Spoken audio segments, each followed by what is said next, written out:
دوست عزیزی گفته لطفاً الگوهای روباندوزی خانم نبوی رو آموزش بدید. خانم امیری از شوش دانیال. این پیام روباندوزی رو گفتیم که با خانم نبوی هم کلام شیم. خوبی خانم نبوی؟ ممنونم. چقدر این قشنگ بود، یعنی من اصلا دلم نیومد بذارمش. حالا آقای طاهری فکر کنم تصویرشو گرفتن، درسته؟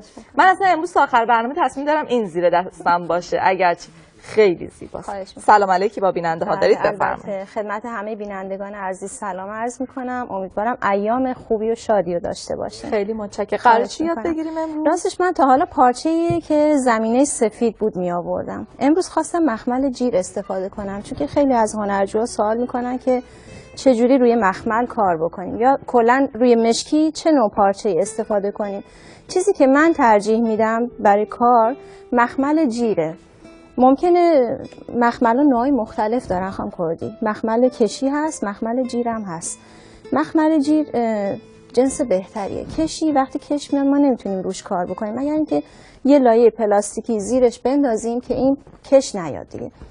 من طرح رو تا یه مقداری انجام دادم. تمام این گلایی که من اینجا آموزش دادم سریای قبل اینجا دوخت شده. ساقه ها رو تو جلسات پیش توضیح دادم. برگا هم دقیقا همون نوع برگای ساده‌ای که من آموزشش رو جلسات پیش دادم. فقط این گل 5 پر، شکوفه 5 پر رو میخوام امروز آموزش بدم که عزیزان بتونن همچین تابلوی زیبایی رو تهیه بکنن. چقدرم که قشنگه. خواهش میکنم. گلای ریزی که استفاده شده با روبان 1 سانت من دوختم. اما این گل رو چون که میخوام درشت باشه روبان 2 سانت من استفاده میکنم. طرح رو اینجا کشیدم با مداد روغنی، مدادی که برای خیاطی استفاده میکنیم. با این طرح رو میکشیم. اگر اشتباهی توی شکل کشیدنمون ایجاد شد با دست و یا با یه تیکه پارچه ما میتونیم طرح رو پاک بکنیم و دوباره اصلاحش بکنیم. برای شروع کار روبان رو از مرکز گل بیرون میاریم. من با اجازهتون یه لحظه مدادش رو بردارم. خانم نبوی عزیز ما چقدر پیام داشتیم گفتن خانم نبوی این رومیزیه رو آموزش بده. حتما انشالله به چشم. زهرای عزیز از تهران بهمون گفته که لطفاً سفره 7 سین هم آموزش بدید. باشه زهرا جان. زهرا شیردل. خانم نبوی نزدیک عیدم داریم میشیم برای کار روباندوزی به سمت تزیینات سفره 7 سین انشالله به چشم. متشکرم. خواهش میکنم. دوختایی که میزنیم همون شلال ساده‌ایه که من جلسات پیش گفتم. دوخت پر کاربردمونه. 5 تا شلال ساده ما میزنیم. از مرکز کار روبان رو بیرون میاریم. در حاشیه سوزن رو فرو میکنیم.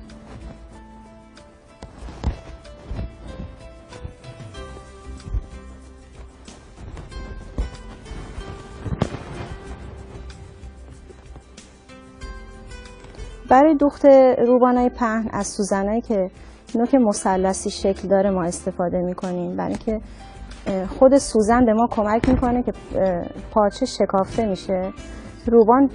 روبان به راحتی از توی پارچه رد میشه.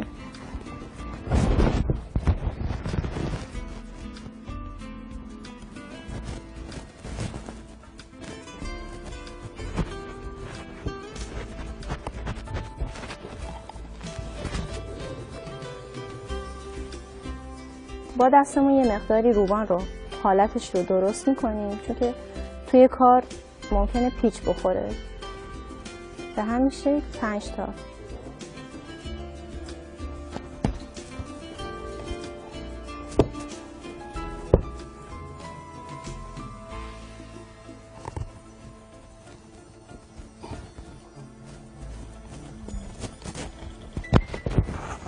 فاطمه عزیز از شوشتر گفته که لطفاً گل‌های کریستال رو هم آموزش بدید. گل‌های کریستال پیامش که چند وقت اومده آقای یوسفی هم قول دادن که انشالله بذارن. خانم احمدی گفته چرا هنر گلچینی دیگه پخش نمیشه؟ پخش میشه، فقط ما ماشاءالله انقدر هنرمند داریم تا دوباره نوبت خانم فامیلیشون هم فراموش کردم. فامیلی خانومه که میومد گلچینی آموزش بده چی بوده آقای یوسفی؟ بلوط‌بند. آفرین خانم نبوی. خانم بلوط‌بند عزیز اگه برنامه ما میبینی سلام، ببخشید من حافظم خیلی کوتاه مدت ضعیف کار میکنه. خانم بلوط‌بند رو دوباره میاریم ان شاء الله. خب ما 5 تا دوختمون رو انجام دادیم. روبان رو از پشت کار قیچی میکنیم. مرکز کار برداشت. مرکز کارمون به وسیله گوش‌های گره فرانسوی روی کار میخوابه. ما سعی کنیم روی خود گل‌ها گوش‌های گره فرانسوی رو بزنیم. گره فرانسوی یادم رفت چه شکلی بود برای کسایی که حالا شاید ندیدن یا امروز بار اول دارن تماشا میکنن. سوزن رو از پارچه در میاریم.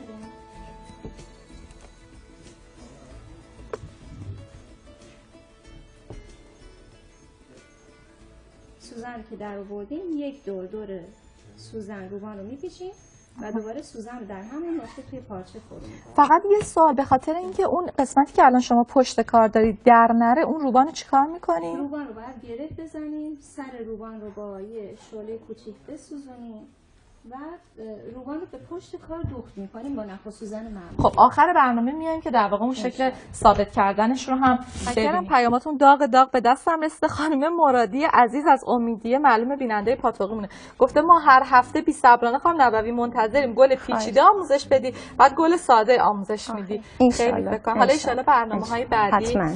خب شما اگر توضیحی هست بفرمایید. در مورد تمیز کردن پارچه‌های مخمل، اگر که دوستان با یه برس ماهوت پاکن استفاده بکنن یا یه چسبایی هست مخصوص پرزگیر پارچه به دردشون میخوره، اینا تمیز میشه.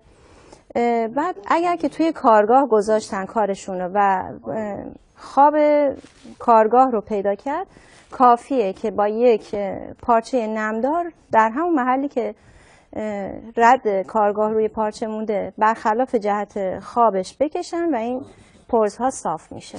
ساره عزیز، ساره حبیبی از دسپور گفتن که سوزن روباندوزیمون چیه؟ چه اسمی داره؟ بله من نشون میدم. برای روبانهای پهن ما این سوزن رو استفاده میکنیم. نوکش یه مقداری حالت مثلثی داره. روبانهای 1 سانت به بالا رو ما این سوزن رو به کار میبریم. اگر روبان هامون ظریف باشه، سوزن های معمولی روباندوزی. خیلی حالت عالی. سوزن کوبلن داره ولی نوک تیزی داره.